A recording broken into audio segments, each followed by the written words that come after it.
Hello everyone, আসসালামু আলাইকুম সবাইকে। রান্না করব সরিষা ইলিশ। আর ইলিশ মাছ হচ্ছে বাঙালির একটা আবেগের অংশ। বাঙালির সবচেয়ে প্রিয় মাছ হচ্ছে ইলিশ। ইলিশ মাছ আমাদের জাতীয় মাছ হলেও দিন দিন এর দাম যে আকাশচুম্বী হচ্ছে, মানুষের হাতের নাগালের বাইরে চলে যাচ্ছে।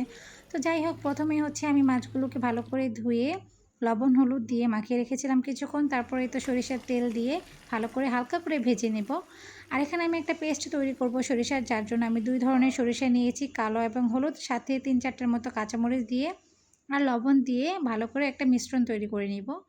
মাছগুলো ভাজা হয়ে গেছে, মাছগুলোকে উঠিয়ে নিয়েছি। এখন ওই তেলের ভিতর সামান্য কালো জিরা ফোড়ন আর 4টের মতো কাঁচামরিচ দিয়ে 1 চা চামচ পরিমাণে হলুদের গুঁড়া, মরিচের গুঁড়া নিয়ে সামান্য পানি দিয়ে একটা ঘোল তৈরি করে গরম তেলের ভিতর দিয়ে দিব।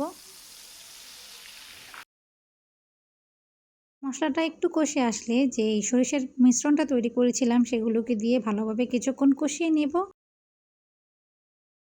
কিছুক্ষণ কষানোর পর সরিষার গা থেকে যখন তেলটা ছেড়ে দিবে তখন অ্যাড করে দিব গরম পানি।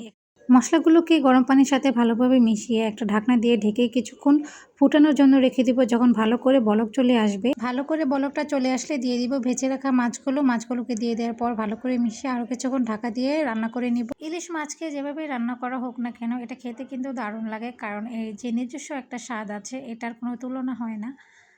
আর আজকে আমি যে রান্নাটা করলাম, আশা করছি ভিডিওটি ভালো লেগেছে। যদি ভালো লাগে অবশ্যই লাইক কমেন্ট করবেন। আর সরিষা ইলিশ খেতে কে কে পছন্দ করেন সেটা অবশ্যই কমেন্ট করে জানিয়ে যাবেন। আজকের মতো এই পর্যন্ত, আল্লাহ হাফেজ।